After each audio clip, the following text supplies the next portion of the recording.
राम रामेति रामेति रमे रामे मनोरमे राम रामेति रामेति रमे रामे मनोरमे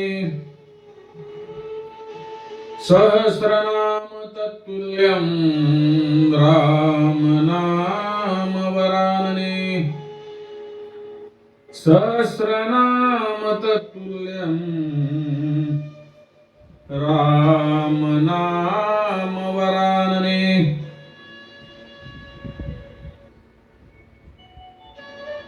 आपण भगवंताच्या मूर्तीची पूजा का करतो? आपल्या प्रत्येकाच्या घरामध्ये भगवंताची कोणत्या ना कोणत्या दैवतेची मूर्ती असते आणि त्या मूर्तीची पूजा आपण का करतो?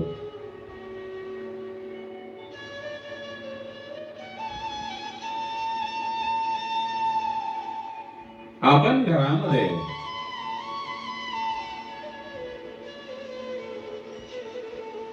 ज्या भगवंताच्या मूर्ती ठेवतो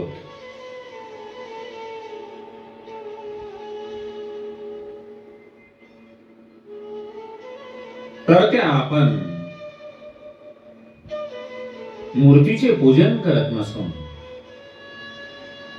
त्या मूर्तीमध्ये विराजमान असलेल्या परमात्म्याचे पूजन करतो।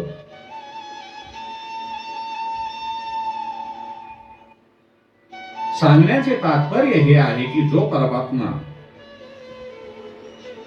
जो परमपिता परमेश्वर सर्व ठिकाणी विराजमान आहे, परिपूर्ण आहे,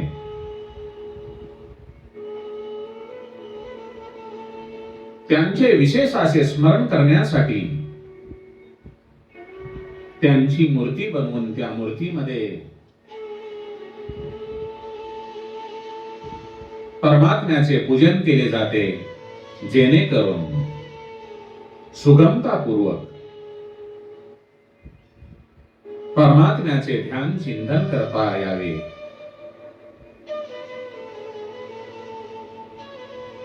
आपण ज्या वेळेला मूर्तीची पूजा करतो त्यावेळेला पूजकांच्या, पूजा करणाऱ्यांच्या अंतःकरणामध्ये दगडाच्या मूर्तीचा भाव नसून त्या मूर्तीमध्ये असणाऱ्या परमात्म्याचे आपण चिंतन करतो।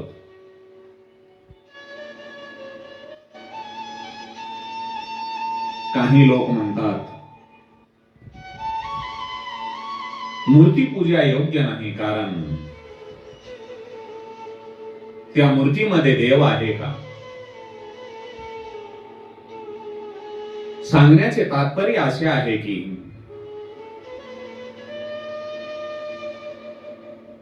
मूर्ती ही दगडाची आहे, परंतु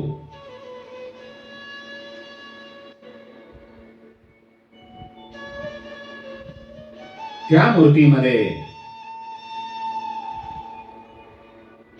भक्त हा मूर्ती भाव न ठेवता भगवत भाव ठेवतो आणि त्या मूर्तीमध्ये भगवत भाव ठेवल्यामुळे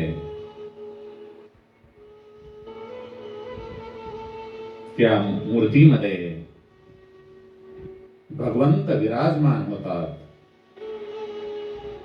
आणि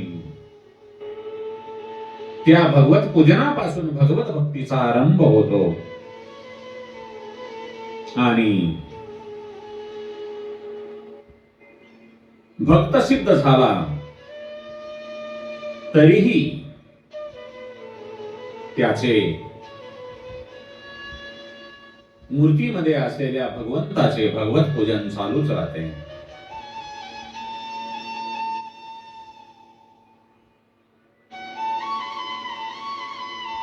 मूर्तीमध्ये स्वतःच्या पूजनाच्या विषयामध्ये भगवंतांनी गीतेमध्ये म्हटले आहे, भगवान श्रीकृष्णांनी गीतेमध्ये म्हटलेले आहे, जे माझे भक्त लोक आहेत ते भक्तिपूर्वक मला नमस्कार करून माझी पूजा करतात. जो भक्त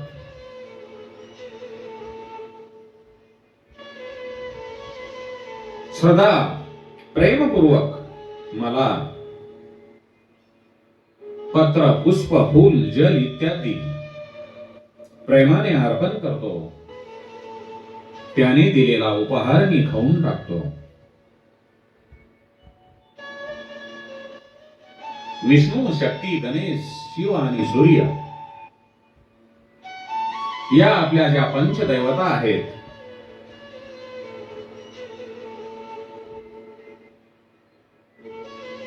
त्यांचे आणि ब्राह्मण, आचार्य, माता पिता इत्यादी वडीलधारी आणि ज्ञानी जीवनमुक्त महात्म्यांचे पूजन करणे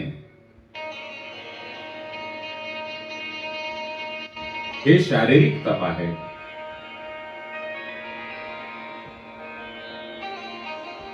जर समोर मूर्ती नसेल, आपण पूजेसाठी बसलेले आहोत, आणि जर आपल्या समोर मूर्ती नसेल, तर आपण कोणाला नमस्कार करणार? कोणाला पत्र, पुष्प, फूल वाहिले जाणार आणि कोणाचे पूजन केले जाईल? जल इत्यादी कोणावर वाहिले जाईल?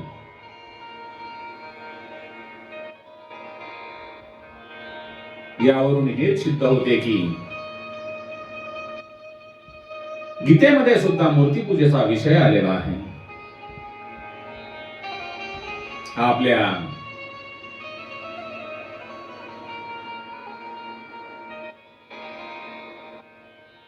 समोर जे आपणाला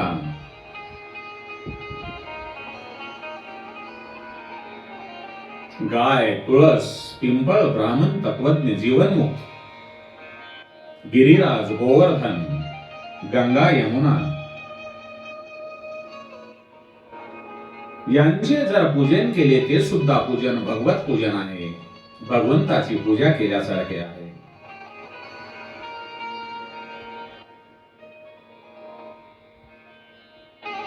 आणि यांचे पूजन केल्यानंतर आपणाला सर्व ठिकाणी परमात्मा आहे याची सुद्धा जाणीव होईल. म्हणून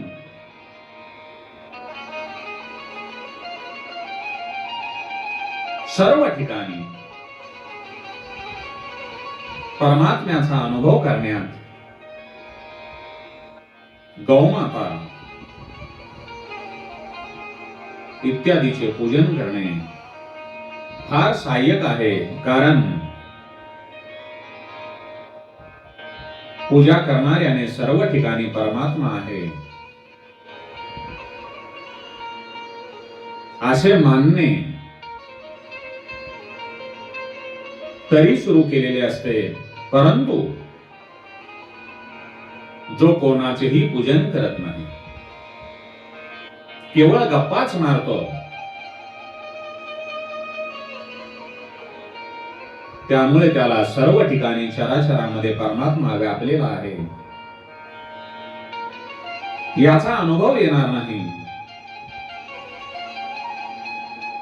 तात्पर्य हेच आहे की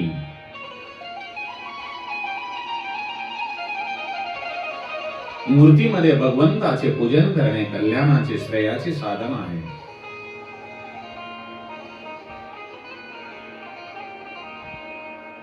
भगवंत पूजनाशिवाय हडामांसाची पूजा करणे अर्थात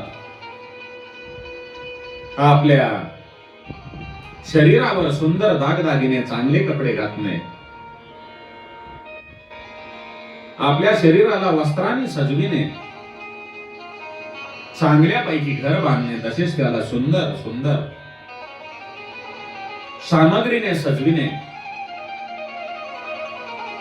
शृंगार करणे,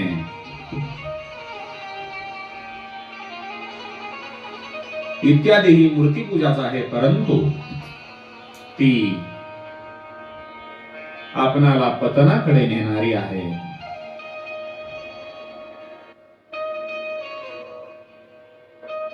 बाबांनो, भगवंत सर्व ठिकाणी परिपूर्ण आहेत. असे सर्व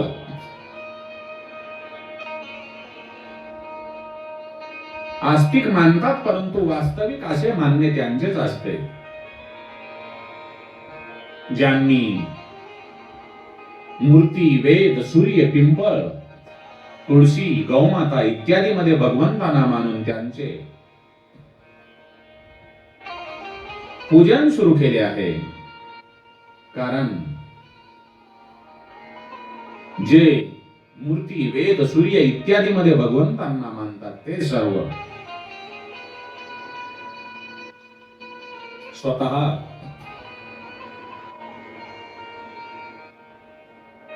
सर्व ठिकाणी सर्व प्राण्यामध्ये भगवंताला मानू लागतील. आणि जे केवळ मूर्ती इत्यादी मध्ये भगवंतांना मानतात त्यांना प्राकृत भक्त यांनी आरंभिक भक्त असे म्हटले गेलेले आहे. कारण त्यांनी एका ठिकाणी भगवंताचे पूजन सुरू केले म्हणून ते भगवंताला सन्मुख झाले. परंतु केवळ भगवंत सर्व ठिकाणी आहेत असे म्हणतात, परंतु त्यांचा आदरभाव, पूज्यभाव, श्रेष्ठ भाव कोठेही दिसत नाही. त्यांना भक्त म्हटले गेले नाही, कारण ते भगवान सर्व ठिकाणी आहेत असे केवळ म्हणतात, मानित नाहीत. म्हणून ते भगवंताच्या सन्मुख झाले नाहीत.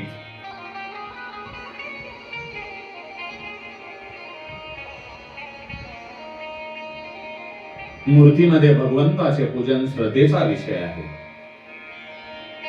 तो तर्कांचा विषय नाही. ज्या ठिकाणी श्रद्धा आहे, ज्या ठिकाणी प्रेम आहे,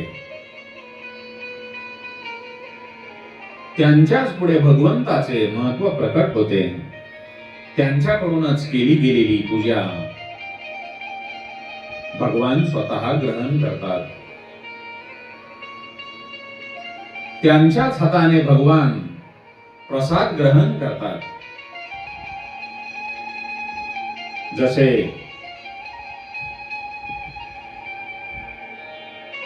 कर्माबाईच्या हाताने भगवंतांनी खिचडी खाल्ली, धन्ना नावाच्या भक्ताकडून भगवंतांनी रोट खाल्ले, मीराबाईकडून भगवंत दूध पिले. तात्पर्य हे आहे की श्रद्धा आणि भक्तीने भगवान मूर्तीमध्ये प्रकट होतात, म्हणून आपण मूर्तीची पूजा करतो. मूर्तीची पूजा म्हणजे दगडाची पूजा नाही, दगडापासून बनवलेल्या मूर्तीची पूजा नाही, तर त्या मूर्तीमध्ये आपण भगवत भाव ठेवून या मूर्तीमध्ये भगवंत विराजमान आहेत म्हणून आपण त्या मूर्तीमधील परमपिता परमेश्वराची पूजा करत असतो. म्हणून बाबांनो, मूर्ती पूजा आवश्यक आहे, कारण त्या मूर्तीमध्ये आपण भगवत भाव ठेवून भगवंताची पूजा करतो, केवळ मूर्ती म्हणून नाही. म्हणून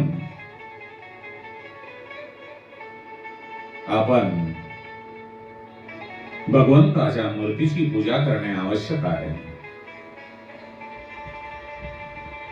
त्या मूर्तीमध्ये भगवतभाव ठेवून आपण भगवंताचा जलाभिषेक करू, भगवंताला फूल, पत्र, पुष्प, नैवेद्य इत्यादी अर्पण करू. यासाठी आपणाला मूर्ती पूजेची आवश्यकता आहे.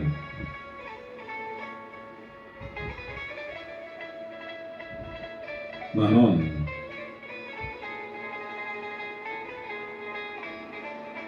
मूर्तीला मूर्ती न मानता तिच्यामध्ये भगवत भाव ठेवून आपण तिला वंदन करावे.